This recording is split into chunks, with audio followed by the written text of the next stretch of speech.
अस्सलाम वालेकुम। लिवर हमारे स्टमक की दाईं तरफ पर मौजूद एक अपर एब्डोमिनल ऑर्गन है जो हमारी बॉडी से केमिकल वेस्ट को रिमूव करता है।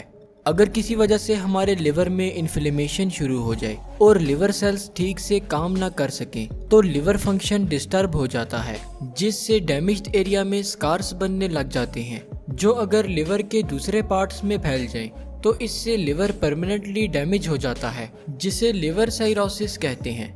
कॉसेस: कोई भी हेल्थ प्रॉब्लम जो हमारे लिवर को डैमेज करती हो लिवर साइरोसिस की वजह बन सकती है, जैसा कि अल्कोहल एडिक्शन, इन्फेक्शन और इनहेरिटेड डिजीज वगैरह। अल्कोहल एडिक्शन: अल्कोहल हमारे लिवर में मेटाबोलाइज होता है, इसलिए अगर कोई शख्स अल्कोहल एडिक्ट हो तो अल्कोहल अब्यूज की वजह से लिवर फंक्शन डिस्टर्ब हो जाता है जो लिवर साइरोसिस की वजह बनता है।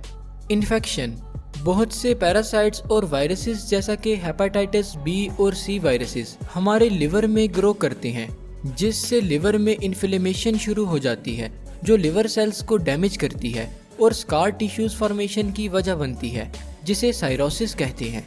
इनहेरिटेड डिजीजेस: फीटस डेवलपमेंट के दौरान अगर किसी लिवर डिजीज के जीन्स पेरेंट्स से फीटस में ट्रांसफर हो जाएं तो ऐसी कंडीशन को इनहेरिटेड लिवर डिजीज कहा जाता है, जैसा कि एलाजील सिंड्रोम वगैरह। सिम्टम्स: लिवर साइरोसिस के सिम्टम्स में भूख का न लगना, बुखार होना, स्किन और आइस का येलो हो जाना और टांगों में स्वेलिंग होना वगैरह शामिल हैं। Diagnosis and treatment: liver cirrhosis को ब्लड टेस्ट्स जैसा कि ब्लड एल्ब्यूमिन, इमेजिंग टेस्ट्स जैसा कि सीटी स्कैन और लिवर बायोप्सी के थ्रू डायग्नोज किया जा सकता है।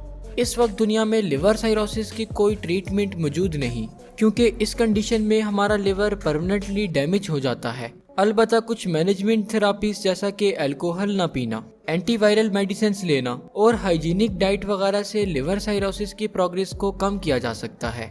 अगर आपको इस वीडियो को लेकर कोई भी सवाल हो या फिर आप हमें कोई टॉपिक सजेस्ट करना चाहते हो तो आप हमें हमारे फेसबुक पेज के थ्रू रीच आउट कर सकते हैं, जिसका लिंक आपको नीचे वीडियो के डिस्क्रिप्शन बॉक्स में दे दिया जाएगा।